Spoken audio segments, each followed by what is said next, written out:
ಕರ್ನಾಟಕ ರಾಜ್ಯದ ಕಾಂಗ್ರೆಸ್ ಸರ್ಕಾರದ ಮುಖ್ಯಮಂತ್ರಿಗಳು ಇಲ್ಲಿ ಕೋಲಾರ MBK ಗೋಲ್ಡನ್ ಡೈರಿ ಮತ್ತು ಸೋಲಾರ್ ಪ್ಲಾಂಟ್ ಅನ್ನು ಉದ್ಘಾಟನೆ ಮಾಡ್ತಾರೆ. ಮುಖ್ಯಮಂತ್ರಿ ಸಿದ್ದರಾಮಯ್ಯ ಮಾಡಬಹುದು. ಕೋಲಾರ ಡೈರಿ ಇವತ್ತು ಸಬ್ ಕಮಿಟಿ ಮೀಟಿಂಗ್ ಇತ್ತು. ಮೂರು ಸಬ್ ಕಮಿಟಿಗಳು ಇವತ್ತು ಮಾಡಿದ್ವಿ. ಮತ್ತು 23 ಬೋರ್ಡ್ ಇದೆ, ಫುಲ್ ಬೋರ್ಡು ಇದೆ. ಜೊತೆಗೆ ನಮ್ಮ MBK ಗೋಲ್ಡನ್ ಡೈರಿ ಸುಮಾರು 250 ಕೋಟಿಯಲ್ಲಿ ನಾವು ಪ್ರಾರಂಭ ಮಾಡಿದ್ವಿ.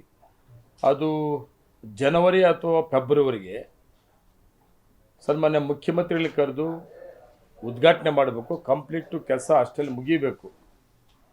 ಅದಕ್ಕೆ ನಮ್ಮ ಅಧಿಕಾರಿಗಳಿಗೆ ಮತ್ತು ಕಾಂಟ್ರಾಕ್ಟ್ರಿಗೆ ಎಲ್ಲರಿಗೂ ಕೂಡ ನಮ್ಮ ಟಾರ್ಗೆಟನ್ನು ಕೊಟ್ಟಿದ್ದೀವಿ. ಫೆಬ್ರವರಿ ಉದ್ಘಾಟನೆ ಆಗಬೇಕು ಅಂತೇಳಿ. ತುಂಬ ಕ್ವಾಲಿಟಿ ಫಾಸ್ಟಾಗಿ ಕೂಡ ಕೆಲಸ ನಡೀತದೆ. ತಮಗೂ ಕೂಡ ಈಗ ತೋರಿಸ್ತೀನಿ ನಾನು.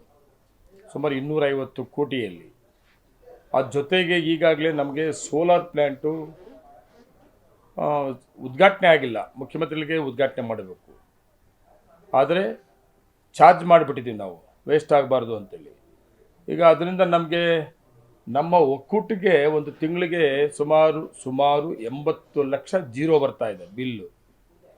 ಈಗ ನಮಗೆ ಪವರು ಇನ್ನೂ ಜಾಸ್ತಿ ಇದೆ. ಸುಮಾರು 4 ಲಕ್ಷಕ್ಕಿಂತಲೂ ಹೆಚ್ಚಿಗೆ 4 ಲಕ್ಷ ಯೂನಿಟ್ಟು ಇವತ್ತು ನಮ್ಮ ಉತ್ಪಾದನೆ ಇವತ್ತು ವೇಸ್ಟ್ ಆಗ್ತಾ ಇದೆ. ಅದು ಸರ್ಕಾರಕ್ಕೆ ಲಾಭ ಆಗ್ತಾ ಇದೆ. ನಾವೇನು ಗ್ರಿಡ್ ಕೊಡ್ತಾ ಇದ್ದೀವಿ, ಇವ್ರು ಕೊಡ್ತಾ ಇದ್ದೀವಿ, ಅದು ಸರ್ಕಾರ ಹೋಗ್ತಾ ಇದೆ. ನಾವು ಬೇರೆ ಉಪಯೋಗಿಸ್ಕೊಳ್ಳೋಕೆ ಆಗ್ತಾ ಇಲ್ಲ.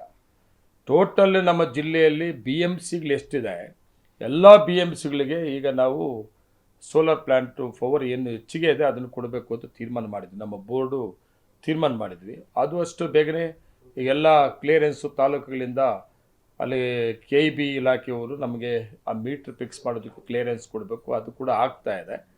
ಅದಾಯಿತು ಅಂದರೆ ನಮಗೆ ಸುಮಾರು 1.5 ಕೋಟಿ ರೂಪಾಯಿ ಒಂದು ತಿಂಗಳಿಗೆ ನಮ್ಮ ಯೂನಿಯನ್ಗೆ ಪ್ರತಿ ತಿಂಗಳು 1.5 ಕೋಟಿ ರೂಪಾಯಿ ಉಳಿತಾಯ ಆಗ್ತದೆ ಸೋಲಾರ್ ಪ್ಲ್ಯಾಂಟಿಂದ. ಅದು ಕೂಡ ಉದ್ಘಾಟನೆ ಫೆಬ್ರವರಿ MBK ಗೋಲ್ಡನ್ ಡೈರಿ ಏನಾಗ್ತದೋ ಅವತ್ತು ಮಾಡಬೇಕು ಅಂತೇಳಿ ನಮ್ಮ ಬೋರ್ಡು ತೀರ್ಮಾನ ತಗೊಂಡಿದ್ವಿ. ವಿಶೇಷವಾಗಿ ಹೊಸದಾಗಿ ಒಂದು ಪ್ರಾಜೆಕ್ಟನ್ನು ಮಾಡಬೇಕು ನಮ್ಮ ಮಿಲ್ಕಿ ವನಿನಿಂದ ಅಂತ. ಈಗ ಏನಂತಂದರೆ ಈಗಾಗಲೇ ನಾವು ಆಡಳಿತ ಮಂಡಳಿ ನಾವು ತಗೊಂಡಂಥ ತೀರ್ಮಾನ, ಈ ದೇಶದಲ್ಲಿ ಒಂದು ಮಿಲ್ಕ್ ಯೂನಿಯನ್ ಸೋಲಾರ್ ಪ್ಲ್ಯಾಂಟ್ ಯಾರೂ ಮಾಡಲಿಲ್ಲ. 12 ಮೆಗಾವ್ಯಾಟ್ ಮಾಡಿದ್ದೊಂದು.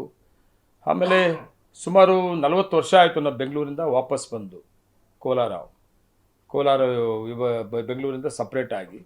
ಅವತ್ತಿಂದ ಯಾರೂ ಮಾಡೋಕ್ಕಾಗಿರಲಿಲ್ಲ. ಆದರೆ ನಾವು ಡೈರಿ ಮಾಡಬೇಕು ಅಂದಾಗ ME ಕೃಷ್ಣಪ್ಪನ ಹೆಸರಿಟ್ಟು MBK ಗೋಲ್ಡನ್ ಡೈರಿ ಅಂತೇಳಿ ತಗೊಂಡಂಥ ತೀರ್ಮಾನ ಆಡಳಿತ ಮಂಡಳಿ. ಅದ್ರ ಜೊತೆಗೆ ಹಾಲು ಉತ್ಪಾದಕರ ಮಕ್ಕಳಿಗೆ ಕೂಡ ಹಾಸ್ಟೆಲನ್ನು ತಗೊಂಡಂಥದ್ದು. ಈ 3 ಪ್ರಾಜೆಕ್ಟು ಆಡಳಿತ ಮಂಡಳಿ ಆಗಿದ್ದು. ಈಗ ನಮ್ಮ ಒಕ್ಕೂಟ ಸಾಲದಲ್ಲಿಲ್ಲ. ನಾವು ಆಡಳಿತ ಮಂಡಳಿ ತಗೊಂಡಂಥ ತೀರ್ಮಾನಗಳಿಂದ ಇಂಥ ಪ್ರಾಜೆಕ್ಟ್ಗಳು ನಾವು ತಗೊಂಡಿದ್ರೂ ಸಹಿತ MBK golden dairy, solar plant ಮತ್ತು ಚಿಕ್ಕಬಳ್ಳಾಪುರ ಮತ್ತು ಕೋಲಾರ ಎರಡೂ ಜೊತೆಯಲ್ಲಿದ್ದಾಗ ಐಸ್ ಕ್ರೀಮ್ ಪ್ಲ್ಯಾಂಟ್ ಅದು ಚಿಂತಾಮಣಿಯಲ್ಲಿ ಪ್ರಾರಂಭ ಮಾಡಿದ್ದು, 2 ಜೊತೆಯಲ್ಲಿದ್ದಾಗೆ ಪ್ರಾರಂಭ ಮಾಡಿದ್ದು. ಈ 3 ಪ್ರಾಜೆಕ್ಟಲ್ಲಿ ಕೂಡ ನಾವು ಸಾಲಕ್ಕೆ ಸಿಕ್ಕಾಕೊಂಡಿಲ್ಲ. ಹಾಲು ಉತ್ಪಾದಕರಿಗೆ ಬೇರೆ ಬೇರೆ ಯೂನಿಯನ್ಗಿಂತ ಹೆಚ್ಚಿಗೆ ಹಾಲನ್ನು ಕೊಡೋದು, ಆ ರೇಟನ್ನು ಕೊಡೋದು ಮತ್ತು ಬೇರೆ ಬೇರೆ ಯೋಜನೆಗೆ ಕಾರ್ಯಕ್ರಮ ಕೊಡೋದು ಮಾಡ್ತಾಯಿದ್ವಿ. ಈಗ ನಮ್ಮ ಆಡಳಿತ ಮಂಡಳಿ ಒಂದು ಒಳ್ಳೆ ಪ್ರಾಜೆಕ್ಟನ್ನು ತಗೊಬೇಕು. ಏನು ಪ್ರಾಜೆಕ್ಟ್ ಅಂದರೆ ನಂದಿನಿ ಪ್ರಾಡಕ್ಟ್. ಯಾವುದು ಒಳ್ಳೆ ಲಾಭದಾಯಕವಾಗಿರೋಂಥ ಪ್ರಾಡಕ್ಟ್ಗಳನ್ನು ನಾವೇ ಮಾಡಬೇಕು ಅಂತೇಳಿ ನನ್ನ ಪ್ರಕಾರ 150-200 ಕೋಟಿ ರೂಪಾಯಿ ಆಗ್ಬೋದು. ಅದೊಂದು ಪ್ರಾಡಕ್ಟ್ ನಾವು ಮಾಡಬೇಕು ಅಂತೇಳಿ ಪ್ರಾಜೆಕ್ಟ್ ರೆಡಿ ಮಾಡೋಕ್ಕೆ ಹೇಳಿದ್ವಿ. ಆಡಳಿತ ಮಂಡಳಿ, ನಮ್ಮ ಹೊಸ ಆಡಳಿತ ಮಂಡಳಿ ಕೂಡ ಅದರ ಬಗ್ಗೆ ತುಂಬ ಆಸಕ್ತಿ ಇದ್ದರಿಂದ ಆದಷ್ಟು ಬೇಗನೆ ಅದು ಕೂಡ ಮಾಡಬೇಕು ಅಂತ ಅಂದ್ಕೊಂಡಿದ್ವಿ. ನಂದಿನಿ ಪ್ರಾಡಕ್ಟು ಎಷ್ಟಿದೆ, ಯಾವುದಾದ್ರು ಲಾಭದಾಯಕವಾಗಿದೆ ಅದನ್ನು ನಾವು ಮಾಡೋದು ಇಲ್ಲೇ ನಾವು ಇಲ್ಲೇ ಮಾಡೋದು ಅಂತ. ಅದು ಐಸ್ ಕ್ರೀಮೇ ಅಲ್ಲ, ಬೇರೆ ಬೇರೆ ನಮ್ಮ ನಂದಿನಿ ಪ್ರಾಡಕ್ಟ್ಸು ಲಾಭದಾಯಕ ಆಗಿರೋಂಥದ್ದು ಯಾವುದಾದ್ರು ಇದೆ. ಈಗಾಗಲೇ ಪ್ರಾಜೆಕ್ಟ್ ರಿಪೋರ್ಟ್ ರೆಡಿ ಆಗ್ತಾ ಇದೆ. ಆದಷ್ಟು ಬೇಗನೆ ಅದಾಗಿದ್ದ ತಕ್ಷಣ ನಮ್ಮ ಆಡಳಿತ ಮಂಡಳಿ ಮುಂದೆ ತಂದು ತೀರ್ಮಾನ ತಗೊಂಡು ಆ ಪ್ರಾಡಕ್ಟ್ ಅದನ್ನು ಕೂಡ ನಾವು ಶುರು ಮಾಡಬೇಕು ಅಂತೇಳಿ ಅಂದ್ಕೊಂಡಿದ್ದೆವು. ಇಲ್ಲೇ ನಮ್ಮ ಜಾಗ ಇದೆಯಲ್ಲ ಈಗ, ಇಲ್ಲೇ ಇದೆಲ್ಲ ಖಾಲಿ ಆಗ್ತದಲ್ಲ ಈಗ.